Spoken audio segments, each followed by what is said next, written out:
Yeah, so anyhow, thanks. Thank you all for coming on for this hour together. And thank you, Ben and Layla, for inviting me to join you. And, I think that circles of practice um, is a really important part of the mission of the Center for MSC, and because it reaches a broad spectrum of people from all over the world.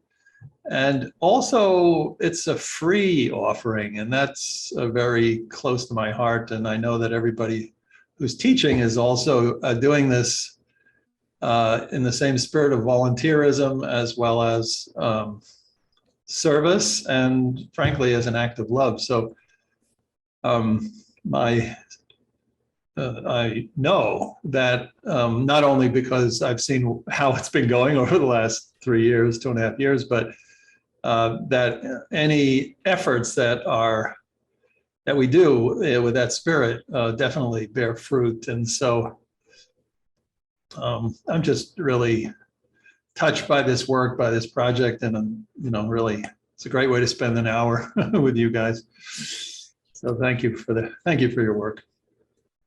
And as many people are aware now, all over the world, actually, the great Vietnamese Zen master, Thich Nhat Hanh, passed away on Saturday at the age of 95. And he was in the monastery where he was actually ordained. So he did have a chance finally to return to Vietnam. So what I'd like to do is to dedicate this hour in his memory. In particular, I'd like to talk about some of his teachings, and especially those teachings. I was going to say those teachings, a few of the teachings, because there are many that actually impacted the development and the current content of the Mindful Self-Compassion program. So I'd like to talk about that for about 15 minutes, then do brief meditation, maybe 10-minute meditation, and then I think we'll still have another half hour or so for general conversation. And I would especially love to hear how your work is going with circles of practice. Any epiphanies, any challenges. We can also brainstorm with any difficulties that arise, but mostly just a chance to be together, learn together, and share. Okay, that's the plan. I'm getting a few nods, so I think we're okay with that. Thank you, Anna. Thank you, folks.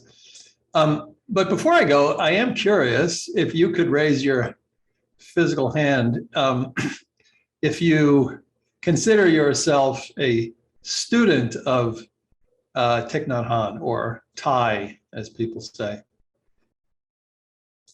So, all right. So like almost everybody considers himself a student. And how many people have actually physically heard him speak? Okay, so half the folks. Great. So for most of you, what I'm going to say is familiar, but you might find some things interesting in terms of the impact on the MSC program. And please, if I say anything that's not quite right, please let me know. So I've actually known of Thai since 1985, when I heard him speak in Boston. But I actually, not until just before I started gathering some thoughts together for this meeting, did I, just look at his bio. In other words, this panorama of Thich Nhat Hanh's life. And so I just wanted to share with you some of the milestones or facts of his life, and then go a bit into his teachings. So first of all, he was born 95 years ago in 1926 in central Vietnam, and was ordained as a monk in 1951. And then 10 years later, in 1961, he left Vietnam, went to the United States, and studied at Princeton and he was also a lecturer at Columbia University. So that was actually 3 years he was in the US after he was a monk. And then in 1964, he went back to Vietnam. And that was a time when the Vietnam War was starting to really escalate and get pretty ugly. And that's when Thai began his work with engaged Buddhism. And he had actually 10,000 monastics in Vietnam who were doing peace work and trying to rebuild villages and so forth. But he was held in suspicion by the South and the North because he was non-aligned. He was aligned with peace. And then eventually he had to leave. And that was in 1966, I think he had to leave. And in 1965, he wrote a letter to Martin Luther King about nonviolence. And he just happened to be, for probably any number of good reasons, at the table when the TV cameras were rolling and Martin Luther King condemned the American involvement in the Vietnam War. So they were really bound in this way, those two formidable figures. And then Martin Luther King, who had already won the Nobel Prize for Peace, nominated Thich Nhat Hanh for that as well.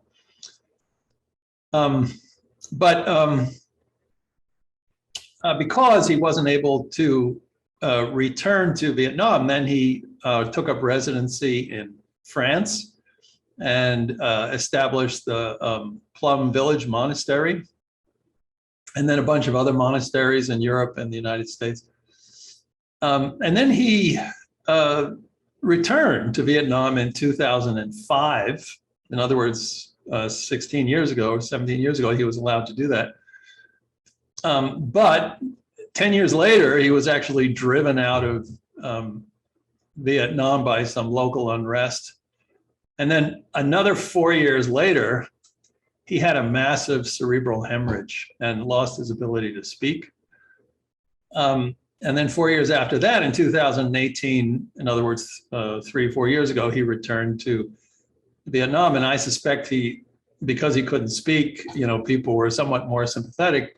But actually, and he was able to still guide his monastics and his students with gentle gestures, eyes, and so forth. So a really quite remarkable life that he's had. And he's known, probably the second most well-known Buddhist in the world, following His Holiness Dalai Lama, but he's particularly associated, of course, with mindfulness. Thich Nhat Hanh is often considered the father of mindfulness. But his teachings really permeate mindful self-compassion. For starters, in 1999, while Kristen was in graduate school at the University of California in Berkeley, she was going through a rough patch, and so she went to a local Buddhist meditation center, which just happened to be a Thich Nhat Hanh center, and that's where she heard about self-compassion. In other words, you know what? You can love yourself, but you not only can love yourself, you really have to love yourself if you're going to be compassionate toward others. And this was kind of a penny dropping moment for Kristen. And then she basically soon thereafter started to create a operational definition for self-compassion, research it. And in 2003, 4 years later, she published the first study and so forth on it. So Thich Nhat Hanh's teachings basically kicked off the science of self-compassion. I had an opportunity to meet Thich Nhat Hanh in 2013. So this is 1 year before he had his stroke, when he attended the annual Meditation and Psychotherapy Conference at Harvard Medical School. And I could tell you, it really was not very easy to get him there. it was much easier to invite the Dalai Lama to come to Harvard, because to invite the Dalai Lama, all you really have to do is to, find out who's in charge of what and convince them of the validity of your project. And then there's just 2 or 3 people who say yes, and then it happens, But Thai has a Sangha approach to things, and part of the Sangha experience is that somebody's in charge for 3 months, and then that person gives up that job and another person does the job. So I see you nodding your head, Ben. So anybody that we kind of heard was like a decision maker, by the time, we sent a letter, but by the time it reaches them, they're no longer making decisions. They say, talk to this person, talk to that person. And anyhow, somehow or other, I really don't, there was no particular person that was involved in this way. It kind of was like pulling in 1,000 strings, and he finally came. And it was really quite wonderful.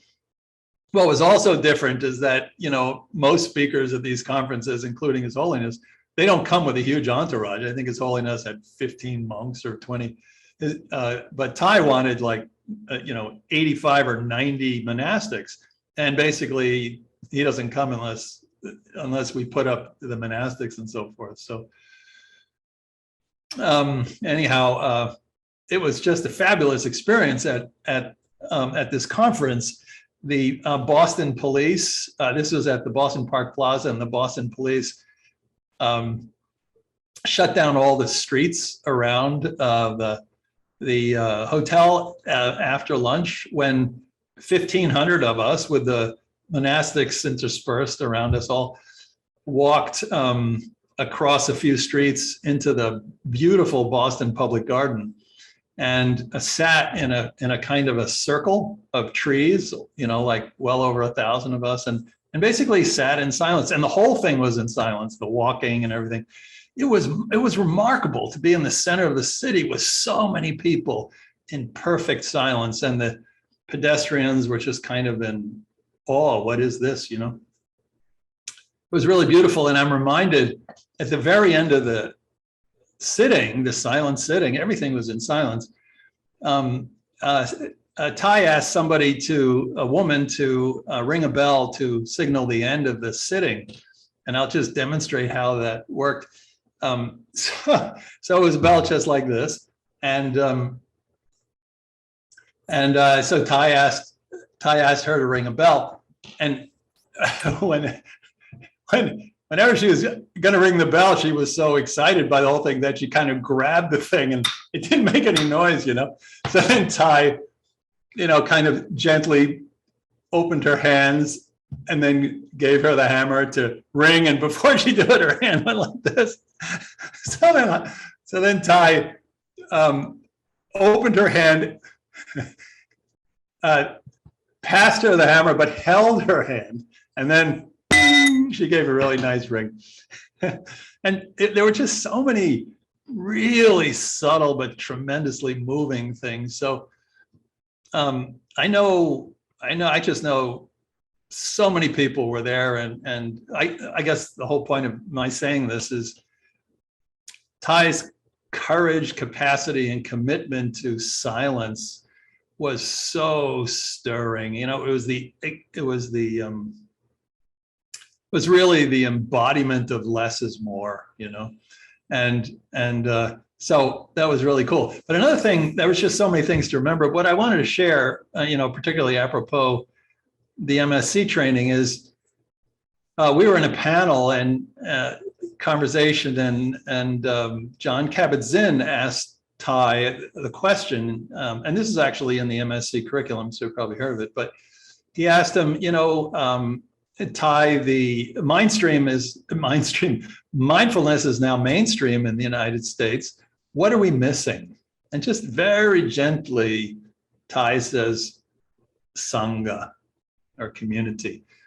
And that just hit me like a bomb. And again, in its sort of exquisite simplicity, Thai often says, the next Buddha will be the Sangha, But the community, and he does everything in community. He always has.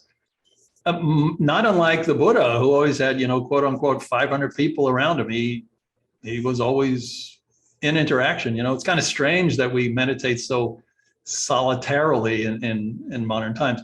But at any rate, and so that's why we call a mindful self-compassion a team sport. Teaching is a team sport. We have, co-teachers.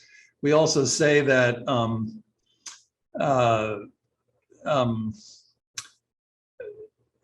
we also always invite people to, if they want to learn self-compassion, to learn it in community. Even though it's called self-compassion, we encourage, we basically say the best way to learn self-compassion is in community. So community has really been a central part of MSC since the beginning. It's taught in a group format. Our graduates hopefully have a chance to stay in community. Definitely, we want teachers to continue to learn in community. And personally, I think that the circles of practice is probably the most beautiful expression of Sangha or community for a number of reasons. One is it's free, but that it reaches people all over the world. It's done with an absolute spirit of generosity. It is, I'm just so touched by this project, so again, deep gratitude to Ben and Layla for pulling this together, and to you guys for teaching it. And I'd love to hear some of your experiences later on. But just a few things about Thay's teachings. They are vast, but a few additional ways that they made it into the MSC program. One is that Thay has really been a beacon of light for self-compassion. So I'm going to, particularly bringing self-compassion into contemplative practice. He's very clear. He said that until we are able to love and take care of ourselves, we cannot be of much help to others. He is unequivocal about this, unapologetic. Until we are able to love and take care of ourselves, we really cannot be of much help to others. So that confidence has also inspired me, and I think probably lots of other teachers, perhaps yourselves included, to do this. So people say, well, self-compassion is selfish, it's, weak, blah, blah, blah. No. It's a foundation of compassion to others. In fact, it's the easiest way to develop compassion for others. When we're struggling, we reach the limit of our compassion for others, self-compassion. Falling in compassion with ourselves allows us then to be more compassionate to others. This is a foundation of the whole thing. Another key aspect to this, it's a great encouragement, is that Thay always says that suffering is not a bad thing, right? In session 5 on silver linings, we talk about no mud, no lotus, right? So in Thay's words, he says, we have the tendency to run away from suffering and to look for happiness. But in fact, if you have not suffered, you have no chance at real happiness. So he sees the benefit of suffering, and we instinctively are afraid of it. And also, even as teachers, we don't want our students to suffer. But sometimes we need to take a half step back, and we need to make some space, loving space, for our students, our participants, and for ourselves to allow some suffering in, but to hold it in a new way. So, another way that Thay's teachings, central teachings, have made it into MSC is with compassionate listening. So this is, which we also do in session 5, and this was directly inspired by Thich Nhat Hanh. So Thay says, the secret, this is a beautiful line, the secret of creating peace is that when you listen to another person, you have only one purpose: to offer this person an opportunity to empty their heart. If you are able to keep that awareness and compassion alive in you, then you can sit for 1 hour and listen, even if the other person's speech contains a lot of wrong perceptions, condemnations, and bitterness, right? That's the hardest part of listening when it's like that. Yeah. You can continue to listen because you, and this is the beautiful part, you are already protected by the nectar of compassion in your own heart, right? And how do we keep this nectar of compassion flowing? Really by as the Buddha said, omnidirectional compassion, including ourselves. Anyhow, the circles of practice is really a wonderful example of being able to be with people during the pandemic, hearing people's sorrow, and you guys as teachers, being able to hold that, with the nectar of your own compassion, and then you've created space for people to have the strength to go on, and many of them to heal. So I guess the last, there are just so many ways that Thay's teachings have made it into MSC, but the last one I'd like to mention is that a key, we often say a key feature of MSC, we often say about MSC is that if it's a struggle, it's not self-compassion, right? Everybody starts self-compassion with a kind of, I want to get it right, I want to be more self-compassionate. But if it's a struggle, it's not self-compassion. And Thay has always been, again, unapologetically, a champion of non-struggle. This man has changed so many hearts and been so good to this world on the foundation of the philosophy of non-struggle, okay? This does not mean non-doing. It doesn't mean demotivating, just non-struggle. So Thay says, there's no need to run, strive, search, or struggle. Just be. Just being in the moment in this place is the deepest practice of meditation. Most people cannot believe that just walking as if you have nowhere to go is enough. Okay? Walking as if you have nowhere to go is enough. That is like a crazy thing in our world, but Thay knows this is so, and we, MSC teachers, also know this is so, right? The Buddha said, my practice is the practice of non-practice. That means a lot. Give up all struggle, allow yourself to be, to rest.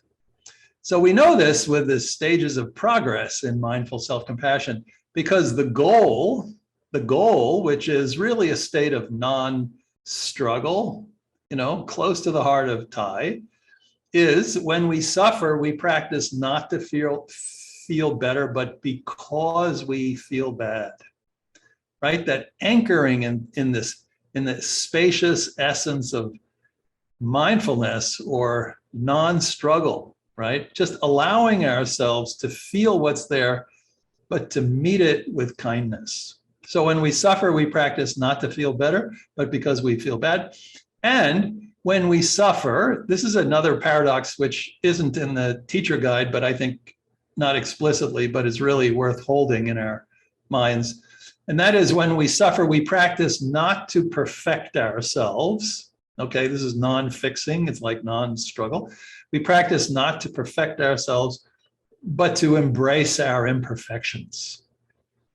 So non-struggle. So this is the essence of what we're doing, right? The whole program is really constructed in a way to move from striving to the state of non-struggle, of being with our experience in loving awareness toward ourselves and our experience. So that said, I think it would be nice, if you'd like, to maybe take 10 minutes to do a short practice in the spirit of being, in the spirit of a non-struggle, to just all together for us to perhaps taste that, or to remind ourselves of that, because let's face it, we don't usually get a lot of support in this world for non-struggle, but just to have a moment, especially together. Would that be okay with everyone? Yeah. All right. Thank you. All right. Yeah. So just getting comfortable. We'll be for 10 minutes.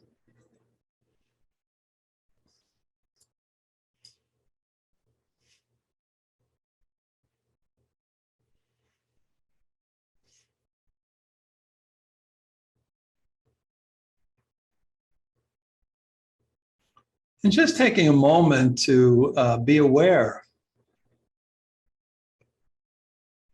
Be aware of what it's like to have a human body right now, the physical sensations in the body.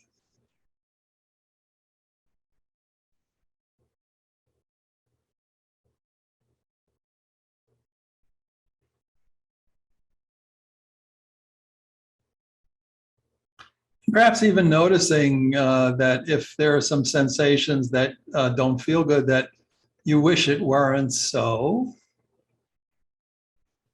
But now, just for now,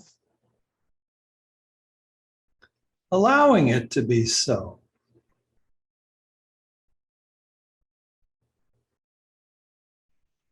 Allowing it to be so because we know that this is part of the being human. It's part of having a human body.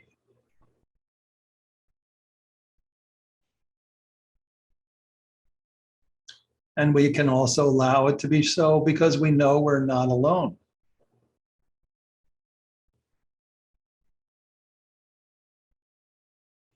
So just for now, making a lot of room or a lot of space for all the physical sensations happening in your body right now.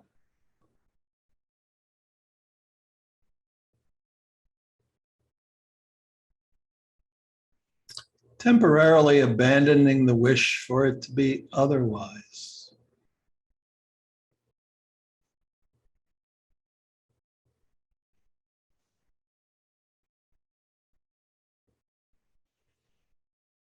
And now asking yourself, how is my heart right now, my emotional heart, level of feelings and emotions? How is my heart right now? This is a beautiful compassion question. How's your heart? You know, how's your heart? How is it? Is there joy? Is there sorrow? Is there peace? Is there grief? How's your heart?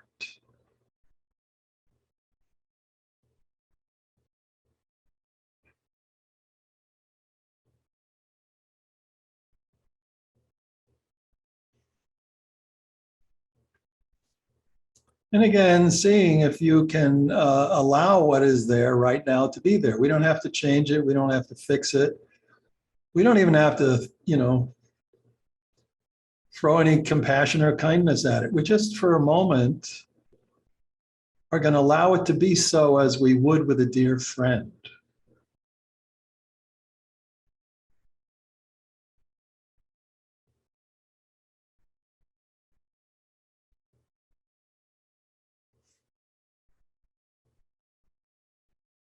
And if it feels right, you can even allow some tenderness to flow in your direction as a natural response, if it makes sense to you, as a natural response. Again, not changing anything. Just sweetness as you would for a friend, as you would feel for someone you truly love.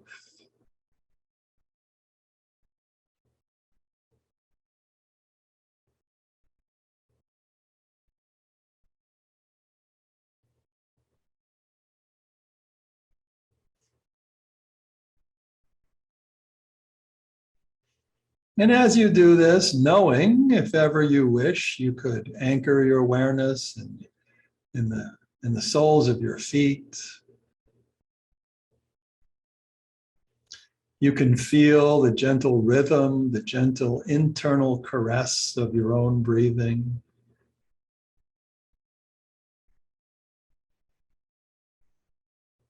You can always return to the refuge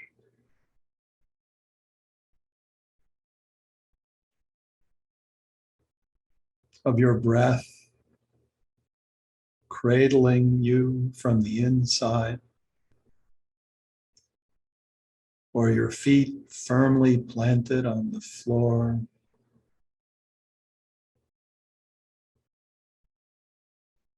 As we open again to the physical sensations in the body, as we open to the emotions and feelings that are in the heart.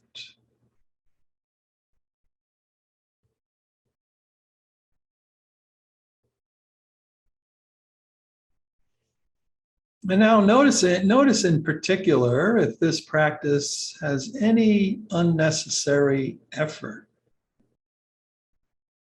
If you're trying to achieve something. If so, let it go.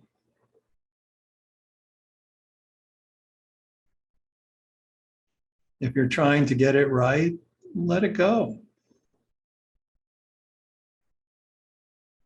If you're trying to feel better, let it go.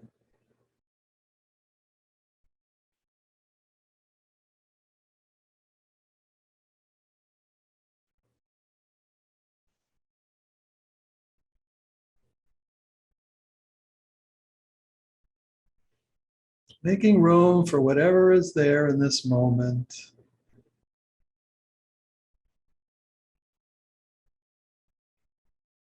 As we allow our hearts to soften or to melt with tenderness. Tenderness toward this one too.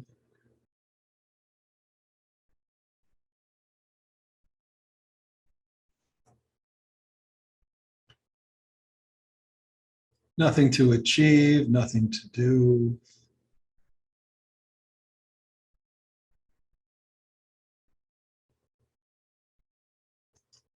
Even letting go of the idea of meditating. Letting go of that. Just being.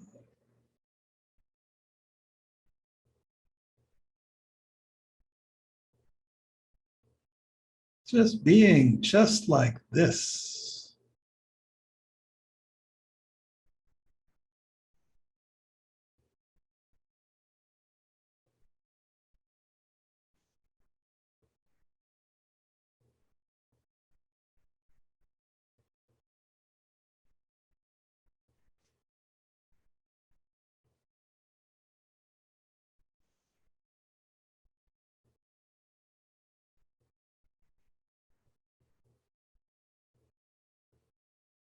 And for just a few more moments, allowing everything that you're feeling right now to be just as it is.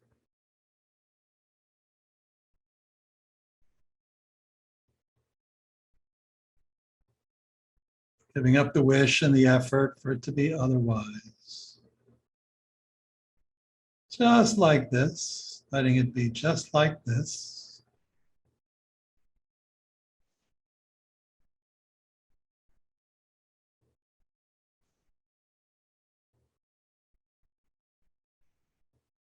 And no matter what's going on in your life or how you may be feeling, seeing if only for this one moment, you can allow yourself right here and now to be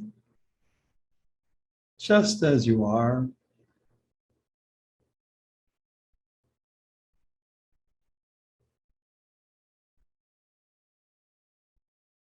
As we allow everyone on this call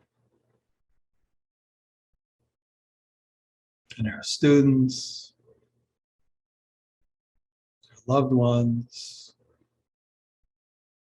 our friends and colleagues, as we allow them to the best of our ability to be just as they are.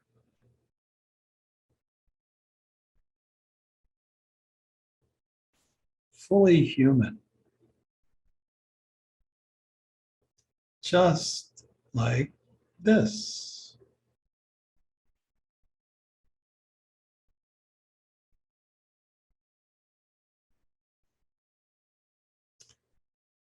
And then when you're ready, allowing this practice to settle,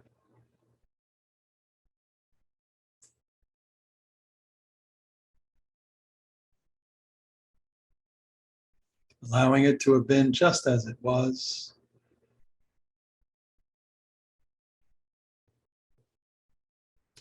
Still allowing yourself to be just as you are.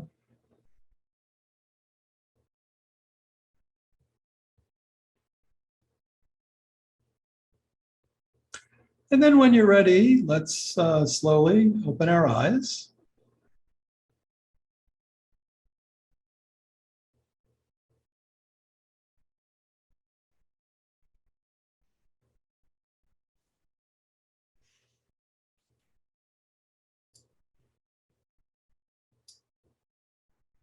So thank you all for doing that together.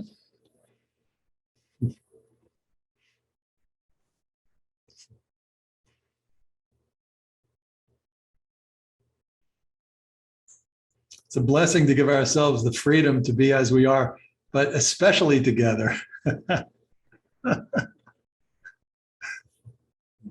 Thank you all.